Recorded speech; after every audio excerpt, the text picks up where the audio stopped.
प्रिय भक्तों, अगर आप भी चाहते हैं कि आप शनि देव की कुदृष्टि से बचे रहें और आपको शनि देव की सिर्फ आशीर्वाद और असीम कृपा ही प्राप्त हो, तो आप इस महामंत्र का जाप अवश्य करें। इस मंत्र के नियमित 108 बार जाप करने से नकारात्मक ऊर्जा और बुरी शक्तियां समाप्त होती हैं। काला जादू, टोना टोटका और तंत्र बाधा, काला जादू, टोना टोटका और तंत्र बाधा का नाश होता है। व्यक्ति का तेज और आत्मविश्वास बढ़ता है और साथ ही शनि देव की कृपा से उसे अथाह धन की प्राप्ति होती है। इसलिए प्यारे भक्तों, आप इस महामंत्र का जाप अवश्य करें। जिस भी भक्त ने आज तक इस महामंत्र का जाप किया है, उसे सिर्फ शनि देव की असीम कृपा ही प्राप्त हुई है। इसलिए प्यारे भक्तों, आप इस महामंत्र का जाप अवश्य करें। यह मंत्र बहुत ही शक्तिशाली और प्रबल मंत्र है। इस मंत्र का प्रभाव तुरंत ही दिखाई देने लगता है और साथ ही आपका जीवन सुखद हो जाएगा। अगर आप शनि देव का आशीर्वाद प्राप्त करना चाहते हैं तो इस वीडियो को लाइक और चैनल को सब्सक्राइब जरूर कर दीजिए और कमेंट बॉक्स में जय शनि महाराज अवश्य लिख दीजिए। तो चलिए भक्तों, मंत्र का जाप करना प्रारंभ करते हैं। ओम ह्रीं सन शनैश्चराय सर्वदोष निवारणाय स्वाहा।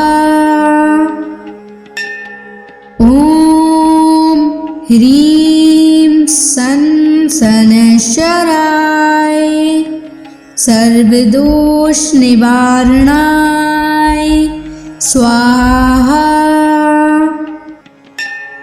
ओम ह्रीं सन शनैश्चराय सर्वदोष निवारणाय स्वाहा। ओम ह्रीं सन शनैश्चराय सर्वदोष निवारणाय स्वाहा। ओम ह्रीं सन शनैश्चराय सर्वदोष निवारणाय स्वाहा। ओम ह्रीं सन शनैश्चराय सर्वदोष निवारणाय स्वाहा। ओम ह्रीं सन शनैश्चराय सर्वदोष निवारणाय स्वाहा। ओम ह्रीं सन शनैश्चराय सर्वदोष निवारणाय स्वाहा। ओम ह्रीं सन शनैश्चराय सर्वदोष निवारणाय स्वाहा। ओम ह्रीं सन शनैश्चराय सर्वदोष निवारणाय स्वाहा। ओम ह्रीं सन शनैश्चराय सर्वदोष निवारणाय स्वाहा। ओम ह्रीं सन शनैश्चराय सर्वदोष निवारणाय स्वाहा। ओम ह्रीं सन शनैश्चराय सर्वदोष निवारणाय स्वाहा। ओम ह्रीं सन शनैश्चराय सर्वदोष निवारणाय स्वाहा।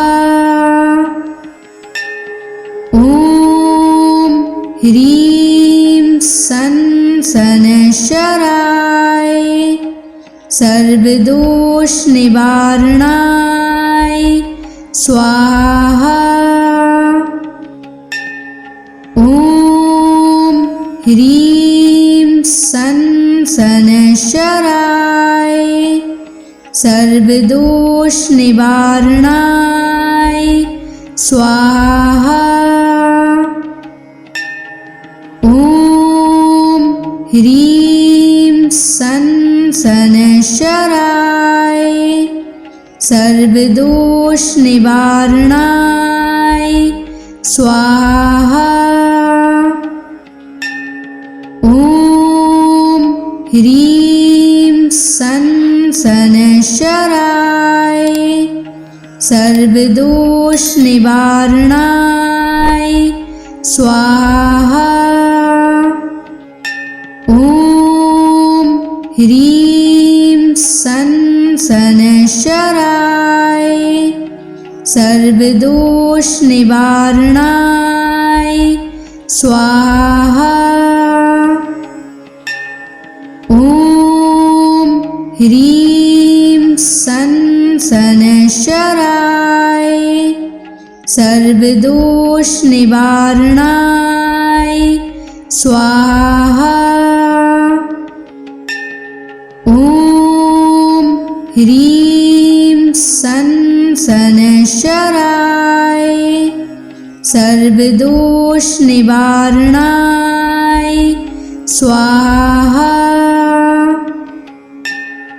ॐ ह्रीं सन् शनैश्चराय सर्वदोषनिवारणाय स्वाहा।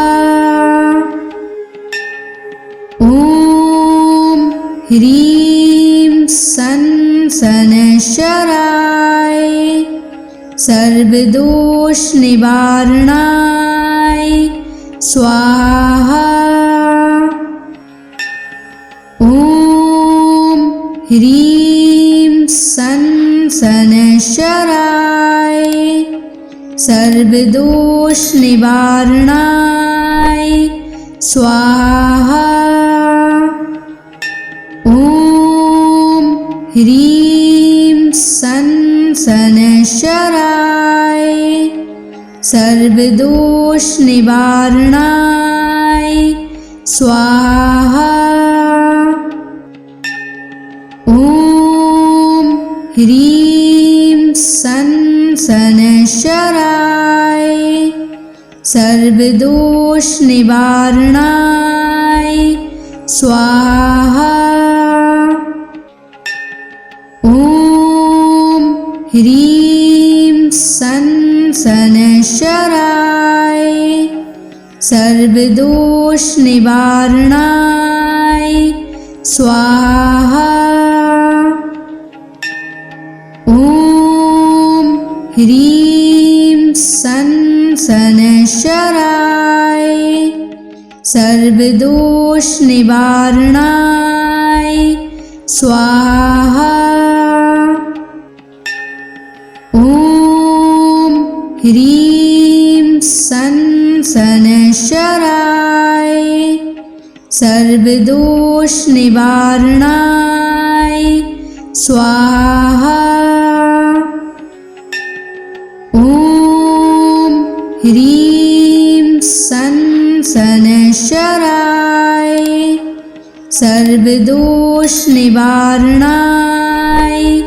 स्वाहा। ॐ ह्रीं सन् शनैश्चराय सर्वदोषनिवारणाय स्वाहा। ॐ ह्रीं सन् शनैश्चराय सर्वदोषनिवारणाय स्वाहा।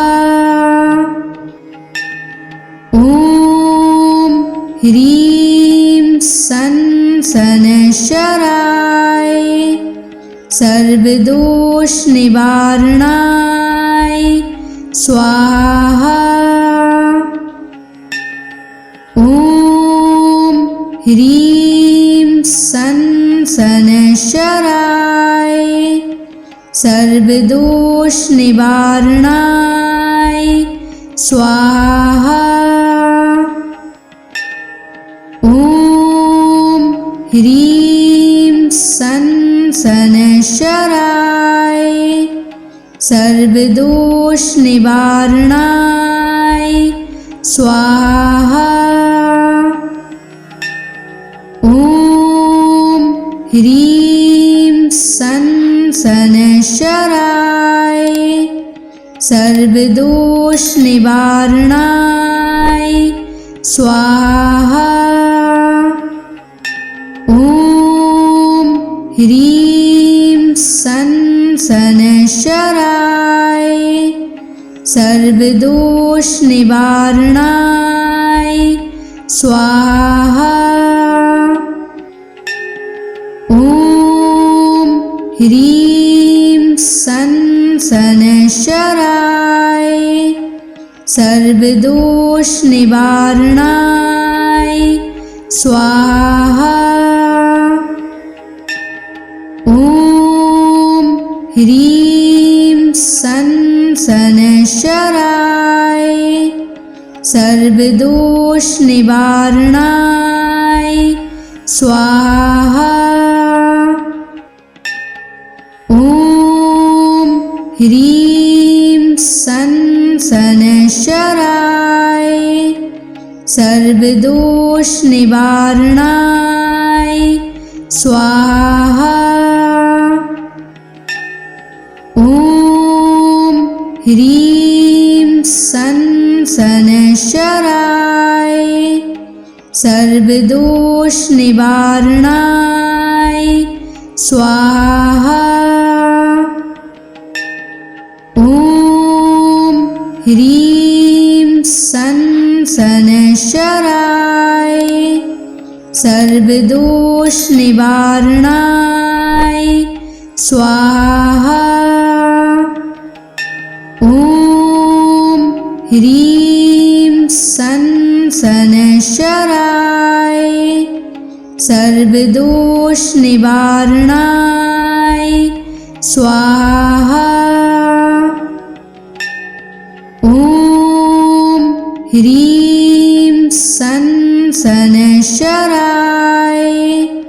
सर्वदोष निवारणाय स्वाहा। ॐ ह्रीं सनशराय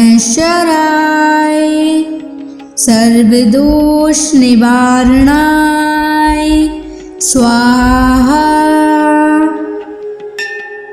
ॐ ह्रीं सनशराय सर्वदोष निवारणाय स्वाहा। ॐ ह्रीं सनशराय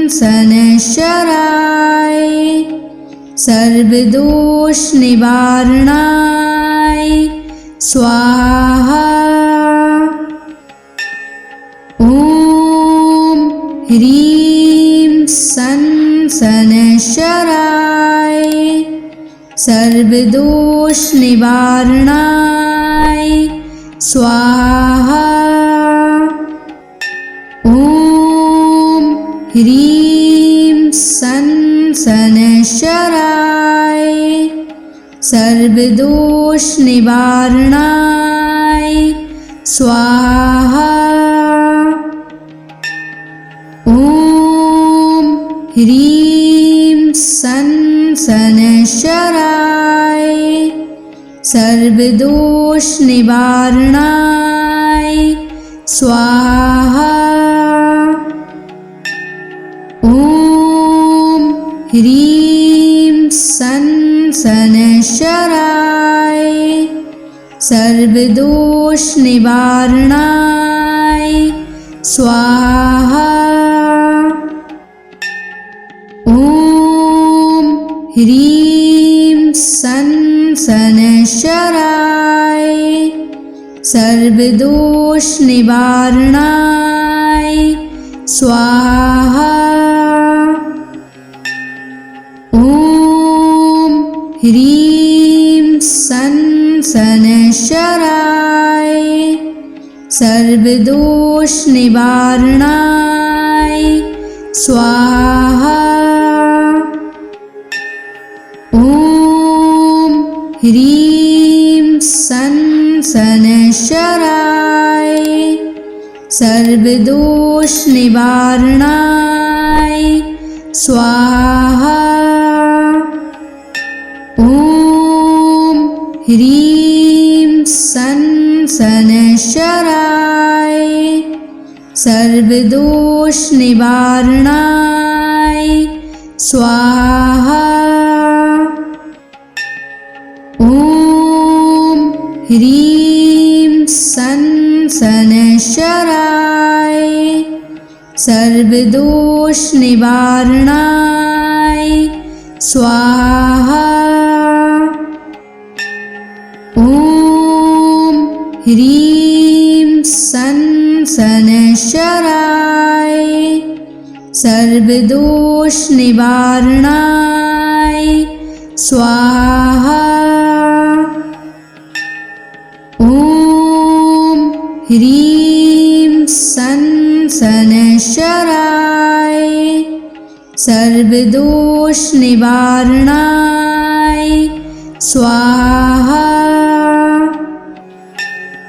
ॐ ह्रीं सन शनैश्चराय सर्वदोष निवारणाय स्वाहा। ॐ ह्रीं सन शनैश्चराय सर्वदोष निवारणाय स्वाहा। ॐ ह्रीं सन शनैश्चराय सर्वदोष निवारणाय स्वाहा। ॐ ह्रीं सन शनैश्चराय सर्वदोष निवारणाय स्वाहा। ॐ ह्रीं सन शनैश्चराय सर्वदोष निवारणाय स्वाहा। ॐ ह्रीं सन शनैश्चराय सर्वदोष निवारणाय स्वाहा। ॐ ह्रीं सन शनैश्चराय सर्वदोष निवारणाय स्वाहा। ॐ ह्रीं सन शनैश्चराय सर्वदोष निवारणाय स्वाहा। ॐ ह्रीं सन शनैश्चराय सर्वदोष निवारणाय स्वाहा।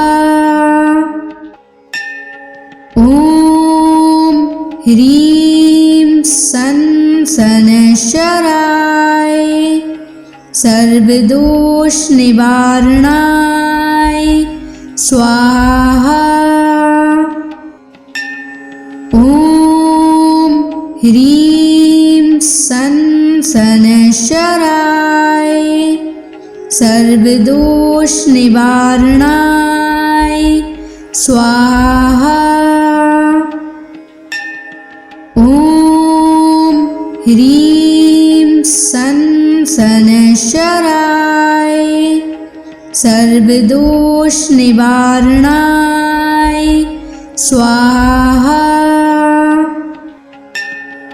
ॐ ह्रीं सन् शनैश्चराय सर्वदोषनिवारणाय स्वाहा। ॐ ह्रीं सन् शनैश्चराय सर्वदोषनिवारणाय स्वाहा। ॐ ह्रीं सन् शनैश्चराय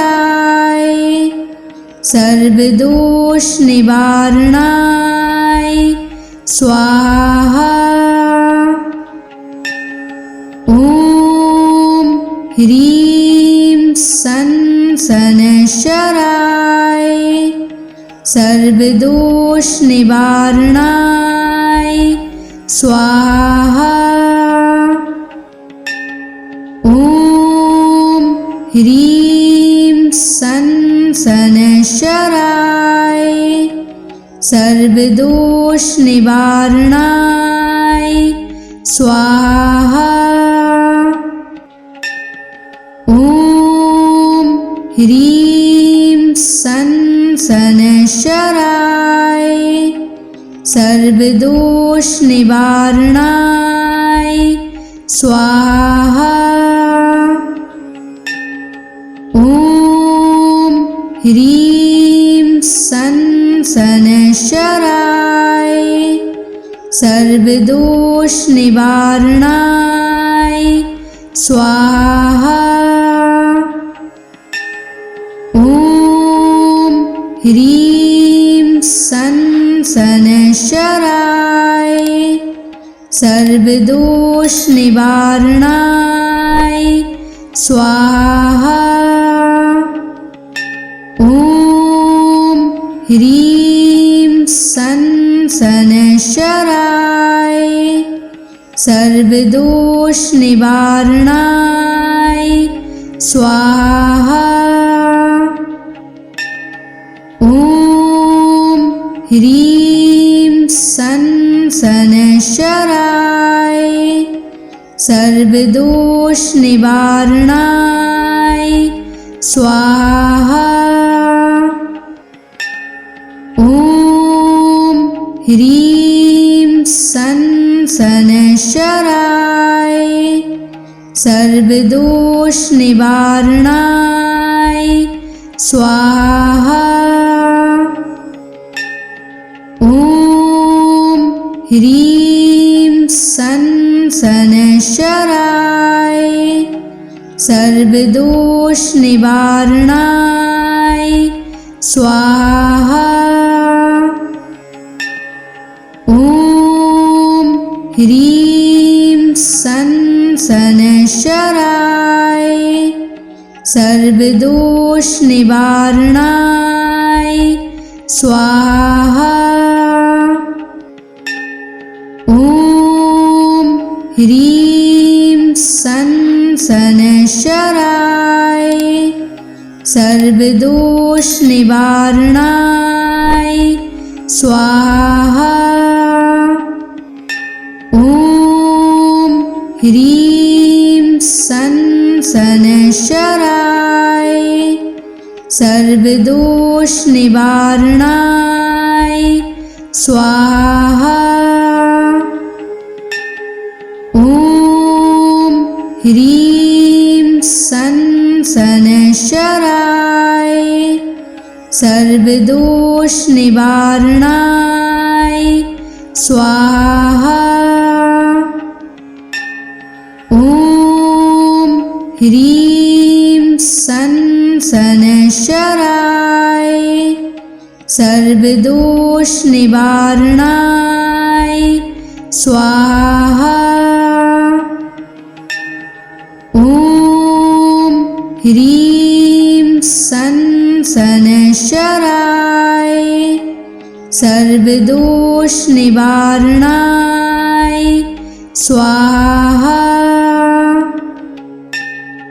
ॐ ह्रीं सन् शनैश्चराय सर्वदोष निवारणाय स्वाहा। ॐ ह्रीं सं शनैश्चराय सर्वदोष निवारणाय स्वाहा। ॐ ह्रीं सं शनैश्चराय सर्वदोष निवारणाय स्वाहा। ॐ ह्रीं सं शनैश्चराय सर्वदोष निवारणाय स्वाहा। ॐ ह्रीं सं शनैश्चराय सर्वदोष निवारणाय स्वाहा। ॐ ह्रीं सं शनैश्चराय सर्वदोष निवारणाय स्वाहा। ॐ ह्रीं सं शनैश्चराय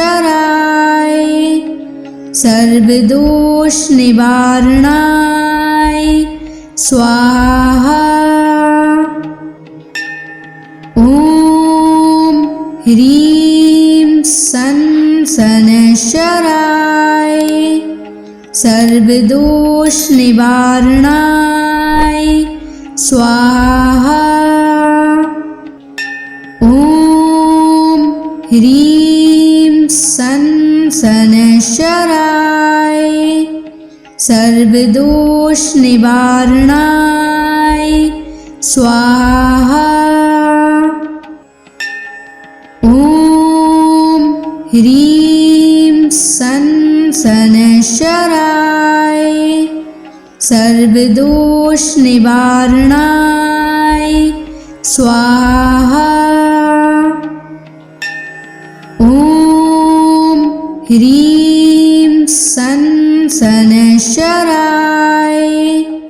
सर्वदोष निवारणाय स्वाहा। ॐ ह्रीं सं शनैश्चराय सर्वदोष निवारणाय स्वाहा। ॐ ह्रीं सं शनैश्चराय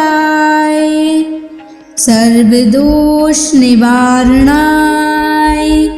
स्वाहा।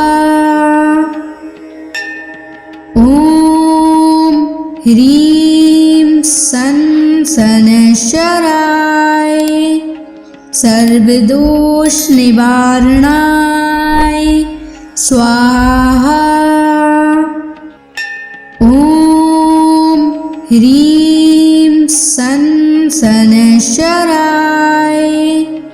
सर्वदोष निवारणाय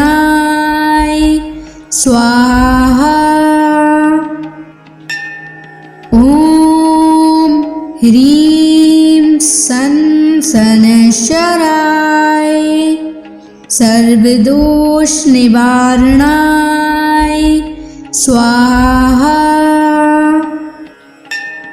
ॐ ह्रीं सं शनैश्चराय सर्वदोष निवारणाय स्वाहा।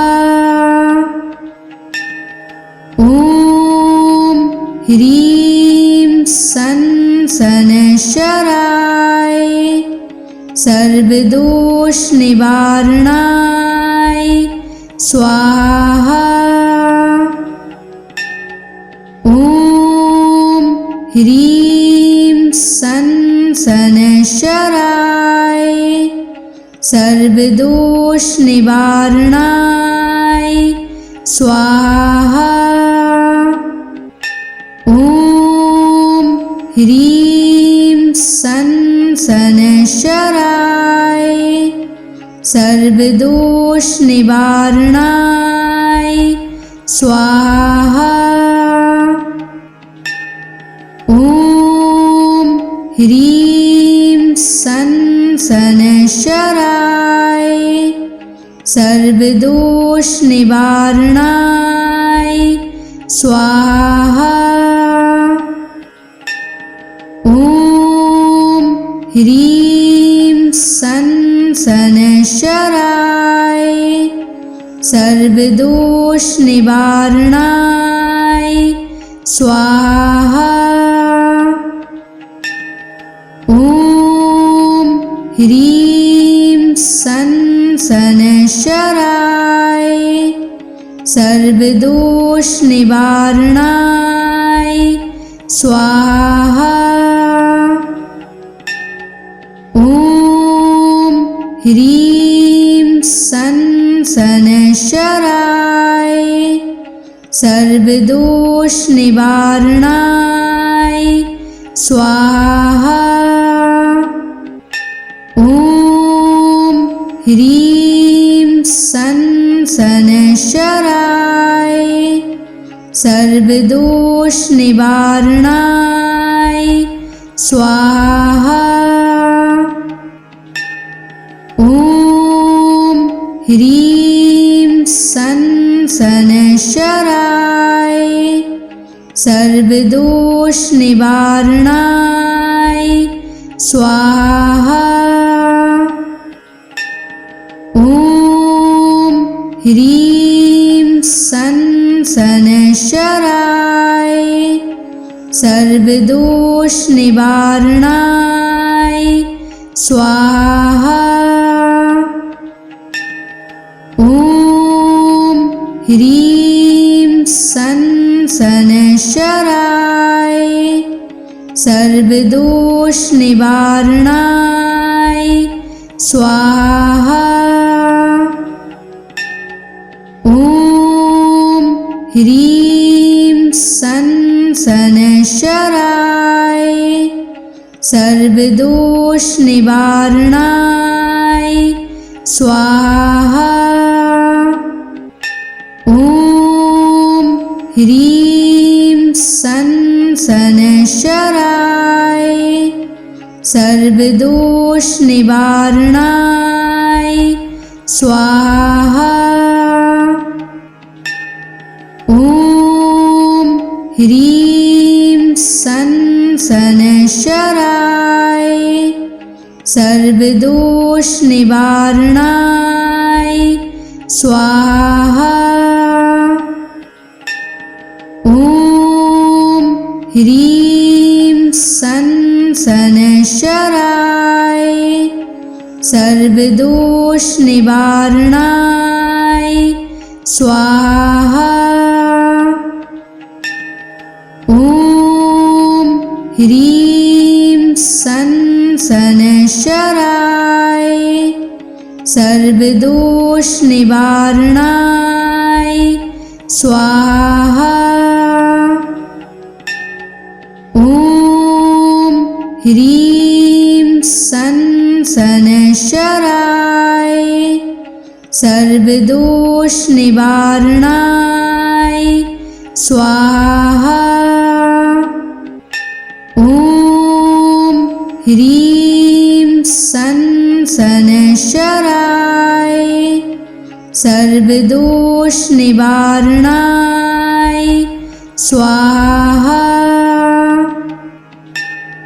ॐ ह्रीं सन शनैश्चराय सर्वदोष निवारणाय स्वाहा। ॐ ह्रीं सन शनैश्चराय सर्वदोष निवारणाय स्वाहा। ॐ ह्रीं सन शनैश्चराय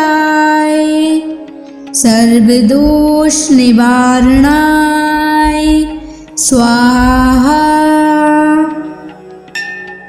ॐ ह्रीं सन् शनैश्चराय सर्वदोष निवारणाय स्वाहा। ॐ ह्रीं सन् शनैश्चराय सर्वदोष निवारणाय स्वाहा। ॐ ह्रीं सन् शनैश्चराय सर्वदोष निवारणाय स्वाहा। ॐ ह्रीं सन् शनैश्चराय सर्वदोष निवारणाय स्वाहा। ॐ ह्रीं सन् शनैश्चराय सर्वदोष निवारणाय स्वाहा। ॐ ह्रीं सन् शनैश्चराय सर्वदोष निवारणाय स्वाहा। ॐ ह्रीं सन् शनैश्चराय सर्वदोष निवारणाय स्वाहा। ॐ ह्रीं सन् शनैश्चराय सर्वदोष निवारणाय स्वाहा। ॐ ह्रीं सन् शनैश्चराय सर्वदोष निवारणाय स्वाहा। ॐ ह्रीं सन् शनैश्चराय सर्वदोष निवारणाय स्वाहा। ॐ ह्रीं सन् शनैश्चराय सर्वदोष निवारणाय स्वाहा। ॐ ह्रीं सन् शनैश्चराय सर्वदोष निवारणाय स्वाहा।